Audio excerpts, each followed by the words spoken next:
तो आइए दोस्तों, आज हम पढ़ते हैं ईसीजी के सेकेंड ईयर के कोर्स के अंदर है इलेक्ट्रिसिटी एंड इलेक्ट्रोकार्डियोग्राम। तो उसको हम पढ़ते हैं, जिसके अंदर हम सबसे पहला पॉइंट पढ़ेंगे simple electron theory of conduction.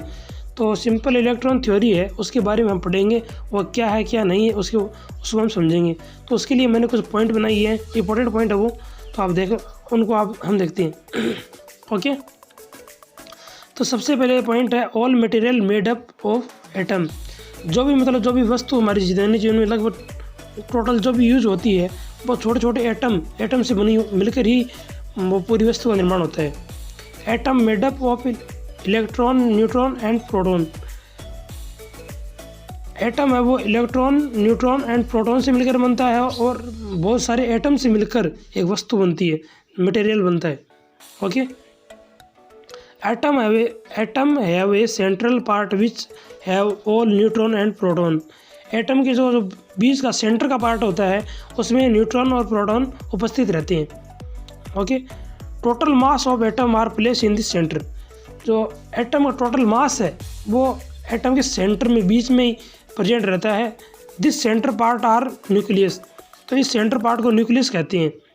Nucleus Hindi में बोले तो केंद्रक। एटम के बीच के पार्ट को न्यूक्लियस कहते हैं, जिसके अंदर प्रोटॉन और न्यूट्रॉन उपस्थित होते हैं। ओके, अगला पॉइंट है atom have different orbit. Atom के जो बीच में तो होता है न्यूक्लियस और उसकी चारों तरफ दीवार जैसी संरचनाएं होती है, तो उसको हम कहते हैं ऑर्बिट एक शब्द है, जैसे हिंदी में तो हम दीवार बोल सकते हैं, लेकिन इंग्लिश में ऑर्बिट बोलते हैं। तो ऑर्बिट होते हैं, मुख्य रूप से ये 4 ऑर्बिट मानी जाती हैं, KLMN। बाकी और भी होती है, लेकिन इनको मुख्य रूप से 4 ही माना जाता है, KLMN। Okay, electron are present in this orbit. तो इलेक्ट्रॉन है वो इन ऑर्बिट के अंदर प्रेजेंट होते हैं। KLMN है जो ऑर्बिट है, उनके अंदर ही इलेक्ट्रॉन उपस्थित होते हैं। प्रोटॉन और न्यूट्रॉन वो एटम के न्यूक्लियस में उपस्थित होते हैं, केंद्रक में। ओके, तो अब आपके सामने एक छोटा सा डायग्राम उपस्थित हो रहा है, उसको आप देख रहे हो। इसके सेंटर में जो आपको एक थोड़ा गोल संरचना दिख रही है, वहाँ पे प्रोटॉन और न्यूट्रॉन है।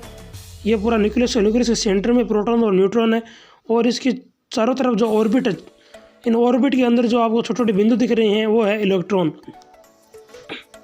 ये इसकी 4 ऑर्बिट है, KLMN। इन सब में इलेक्ट्रॉन उपस्थित है। इलेक्ट्रॉन के ऊपर नेगेटिव चार्ज होता है और प्रोटॉन के ऊपर पॉजिटिव चार्ज होता है। ओके, अब हम देखते हैं कि जो इन ऑर्बिट में इलेक्ट्रॉन का नंबर है वो हम कैसे ज्ञात कर सकते हैं और कैसे देख सकते हैं कि एक ऑर्बिट में मैक्सिमम कितने इलेक्ट्रॉन हो सकते हैं। तो उसके लिए एक सूत्र है, वो सूत्र है 2n², जहाँ पर n क्या है, नंबर ऑफ ऑर्बिट। जो एटम में ऑर्बिट होते हैं उनके नंबर को n से प्रदर्शित किया जाता है इस सूत्र के अंदर। ओके, तो जैसे हम सबसे पहले निकालते हैं जो ये ऑर्बिट है, K ऑर्बिट। तो K ऑर्बिट में इलेक्ट्रॉन के नंबर देखते हैं, जहाँ पर अब K ऑर्बिट का नंबर कितना नंबर है, 1 नंबर। तो 1 नंबर है, यहाँ n का मान क्या हो गया, 1। तो अब इस सूत्र के अंदर रखते हैं, तो सूत्र में क्या हो जाएगा, 2 × n का मान क्या है, 1, तो 1 का स्क्वायर। तो 1 का स्क्वायर हो गया 1, तो कितना बचा, K = 2। तो K ऑर्बिट में मैक्सिमम कितने इलेक्ट्रॉन नंबर हो सकते हैं, 2। अब हम ऐसे ही L ऑर्बिट के लिए नंबर देखते हैं, तो L ऑर्बिट में होते हैं 8।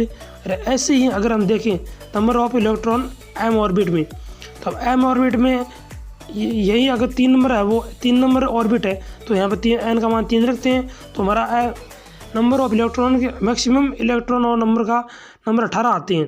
तो इस प्रकार हम ऑर्बिट में नंबर ऑफ इलेक्ट्रॉन ज्ञात कर सकते हैं, और यही एक इलेक्ट्रॉन थ्योरी है। ओके, तो आज के लिए सिर्फ इतना ही। कोई थोड़ी बहुत गलती हुई तो उसको माफ़ करना। ओके।